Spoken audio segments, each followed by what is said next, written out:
বন্ধুরা, আজ তোমাদের শোনাবো একটা নতুন গল্প, হাতি আর খরগোশের দৌড়।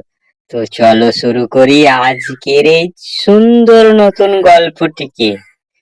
একদিন বনের ভেতর এক হাতি দাঁড়িয়ে সবার সামনে গর্ব করে বলছিল, আমি এই বনের সবচেয়ে শক্তিশালী আর দ্রুত দৌড়বিদ। সবাই অবাক হয়ে তাকালো।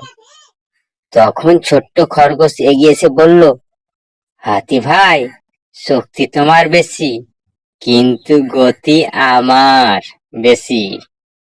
আমি সেরা। কে সেরা দেখাই যাবে। দুজন ঠিক করলো তারা দৌড় প্রতিযোগিতা করবে। খবর ছড়িয়ে পড়লো সারা বনে। বানররা গাছে উঠে চিৎকার করছে, হরিণেরা লাইনে দাঁড়িয়ে দেখছে, আর টিয়া পাখি বাঁশি বাজানোর জন্য প্রস্তুত হচ্ছে। হাতি গম্ভীর হয়ে বড় বড় পা মেলে দাঁড়িয়ে আছে। খরগোশ লাফাতে লাফাতে উত্তেজনায় প্রস্তুত। টিয়া পাখি গুনলো 1, 2, 3, আর তারপর বাঁশি বাজলো। হাতি বলল, আমি প্রস্তুত। খরগোশ বলল, চলো দেখি। খরগোশ বিদ্যুতের মতো দৌড়ে গেল সামনে। হাতি আস্তে আস্তে হাঁটছে। দেখে মনে হলো হাতের কোনো সুযোগই নেই। দর্শকরা খরগোশকে উৎসাহ দিচ্ছে। হাতি শুধু ধীরে সুস্থে এগিয়ে যাচ্ছে। কিন্তু হঠাৎ খরগোশের পা পিছলে গেল। সে সোজা একটা গর্তে পড়ে গেল। গর্তের ভেতর থেকে খরগোশ চিৎকার করতে লাগলো, বাঁচাও, আমাকে বাঁচাও, আমি গর্তে আটকে গেছি, বাঁচাও। হাতি তখন দৌড় থামিয়ে দাঁড়ালো। সে তার লম্বা সুর বাড়িয়ে খরগোশকে টেনে তুললো।